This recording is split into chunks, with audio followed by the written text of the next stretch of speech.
Hate speech की प्रवृत्ति विपक्ष में बढ़ती जा रही है।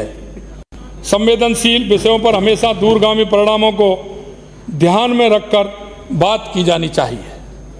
हमेशा दूरगामी परिणाम किस तरह से होंगे उसके बारे में बात की जानी चाहिए।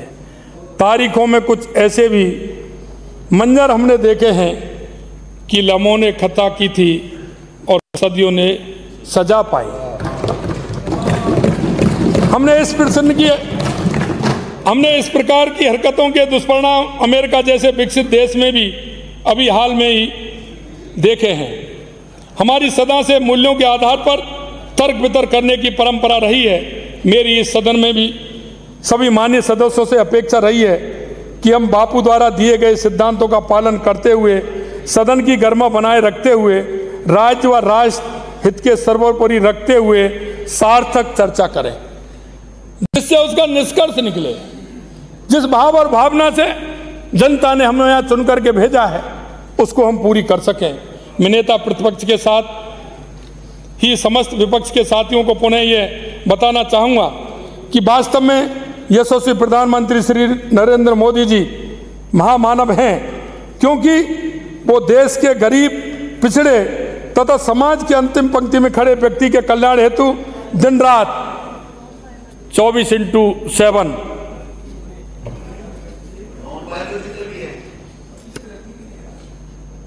कार्य करते हैं। 23 जुलाई 1924 को केंद्रीय वित्त मंत्री द्वारा लोकसभा में प्रस्तुत मोदी 30 का प्रथम बजट भी माननीय प्रधानमंत्री जी के विकसित भारत 2047 के विजन को दर्शाते हुए इस बात की पुष्टि करता है। मैं माननीय प्रधानमंत्री जी के नेतृत्व में देश में कई अभूतपूर्व ऐतिहासिक कार्य हुए हैं, जिसके कुछ उदाहरण मैं सदन के समक्ष रखना चाहूंगा। माननीय अध्यक्ष जी, जहां कांग्रेस शासनकाल में गरीब मजदूर, स्ट्रीट वेंडर, छोटे दुकानदार, महिलाएं बैंकिंग व्यवस्था के बारे में जानते ही नहीं थे, इनका फाइनेंशियल इंक्लूजन दूर की बात थी। यशस्वी प्रधानमंत्री श्री नरेंद्र मोदी जी ने इनके उत्थान के बारे में विचार करते हुए बैंक में इनके जनधन खाते खोले।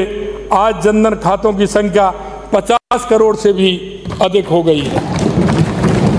और मैं इनमें भी जो हैं 56% खाते महिलाओं के हैं।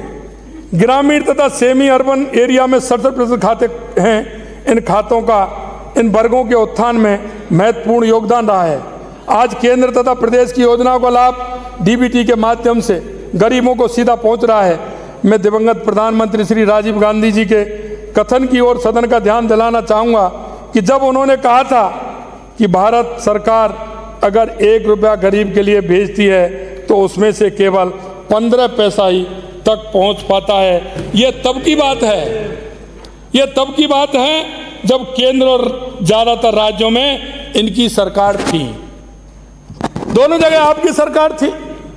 आप जब इस तरह की बात करते थे कि हम 1 रुपया भेजते और 15 पैसे पहुंचता है, आज देश के यशस्वी प्रधानमंत्री नरेंद्र मोदी जी ने जो उन गरीब के लिए जो व्यवस्था की है, उस गरीब के लिए कि जिसके लिए अगर 1 रुपया भी भेजेंगे तो पूरा पहुंचेगा, ये व्यवस्था अगर की है तो देश के यशस्वी प्रधानमंत्री जी ने की है। आज ट्रिनिटी जनधन आधार मोबाइल के आधार से 100% से राजी डीबीटी की गई है। इस माध्यम से गरीब तक सीधे पहुंच रही है। हमारी सरकार द्वारा जनता को प्रभावी सर्विस डिलीवरी देने एवं सभी योजनाओं का डेटा बेस की एक स्थान पर करने हेतु भामाशाह योजना शुरू की गई थी। आपने उसका नाम बदलकर जनाधार कर दिया, लेकिन इफेक्टिव सर्विस डिलीवरी पर कभी ध्यान नहीं दिया गया। 10 जुलाई 2024 को प्रस्तुत राज्य के बजट के अंतर्गत हमारे द्वारा स्मार्ट सिस्टम के माध्यम से ऑटोमेटिक सर्विस डिलीवरी द्वारा single window same day service delivery भी प्रारंभ की जा रही है। जिस व्यक्ति को उसका फायदा मिलेगा, लाभ मिलेगा, तुरंत होगा, इधर ऑर्डर होगा, इधर उसका पैसा आ जाएगा। आपके समय में क्या होता था? आपके प्रधानमंत्री कहते थे, हमने तो नहीं कहा, लेकिन इसको रोकने का काम देश के यशस्वी प्रधानमंत्री नरेंद्र मोदी जी ने किया।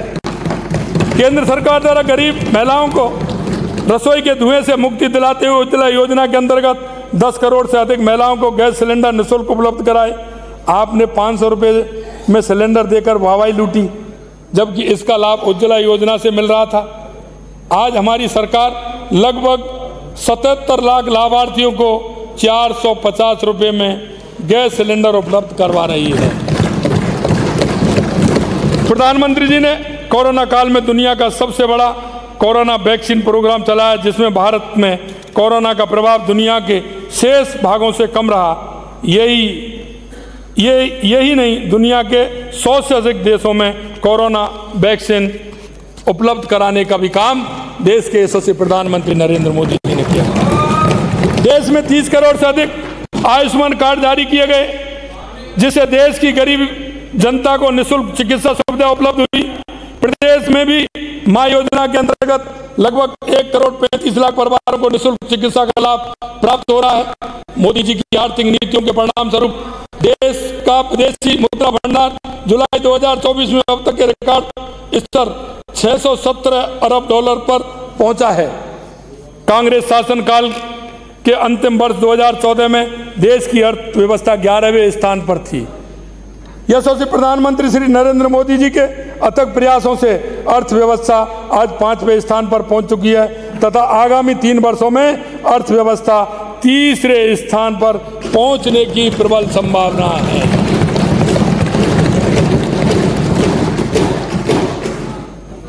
माननीय अध्यक्ष जी, मैं इसमें बहुत जवाब दे रहा हूं जो प्रतिपक्ष के नेताजी के जो प्रश्न आए थे। मैं अनर्गल कहीं नहीं जा रहा हूं और ना उन बातों पर मैं जाना चाहता हूं, ना मैं समय बर्बाद करना चाहता हूं। इसमें वो बात बताना चाहता हूं जो आपके प्रश्न आए थे, मैं उनका एक एक करके जवाब देना चाहता हूं। मैं और भी सुन रहा था, उनके भी जवाब दे सकता हूं, क्योंकि मैंने उस दिन कहा था कि सामने जब एक उंगली करते हैं तो 4 उंगली अपनी तरफ आती हैं। और आज भी मैं कहना चाहता हूं, गरीबी हटाओ का नारा देने वाली कांग्रेस सरकार ने गरीबी तो मिटाई नहीं, लेकिन गरीब को गरीब जरूर बना दिया। माननीय प्रधानमंत्री श्री मोदी जी ने 2001 से दिन रात लगातार गरीब, असहाय, जरूरतमंदों के कल्याण ट्रस्ट बेस्ड गवर्नेंस के साथ कार्य कर रहे हैं। और यही नहीं माननीय अध्यक्ष जी, माननीय मोदी जी ने अपने शासनकाल में 25 करोड़ से अधिक गरीबों को गरीबी रेखा से बाहर लाने का काम देश के यशस्वी प्रधानमंत्री नरेंद्र मोदी जी ने किया है। कांग्रेस एवं विपक्षी दल महिला उत्थान की केवल थोथी बातें ही करते रहते हैं, परंतु हमारी सरकार ने संविधान में 106वां संशोधन कर नारी शक्ति बंधन अधिनियम द्वारा संसद एवं विधानसभा में महिलाओं के लिए 1/3 प्रतिनिधित्व सुनिश्चित किया है। अरे हमारी बहनें बैठी हैं, वो तो करें, इसका किया है। यशस्वी प्रधानमंत्री श्री नरेंद्र मोदी जी ने देश को विदेशों में भी प्रधानमंत्री जी ने देश को विदेशों में भी सम्मान दिलवाया। आज दुनिया के हर कोने में भारत का डंका बज रहा है, ये आप देख रहे हैं। मैं सदन को बताना चाहूँगा कि दुनिया के 13 से अधिक देशों ने अपने देश का सर्वोच्च नागरिक पुरस्कार प्रधानमंत्री जी को प्रदान किया है। इसी क्रम में राज्य को भी वैश्विक स्तर पर पहचान मिली है और जयपुर और उदयपुर शहर में भी G20 का आयोजन किया गया था, आपको ध्यान होगा। माननीय अध्यक्ष महोदय, विपक्ष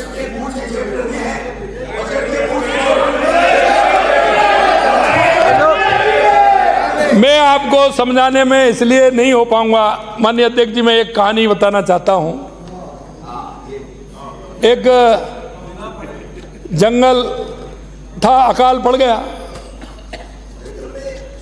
अकाल पड़ा हुआ था, जंगल में भी पानी की कमी आ गई। तो वहां उन्होंने सभी ने कहा कि भाई पानी की कमी है, जंगल में पानी की कमी आ गई तो कैसे काम चलेगा।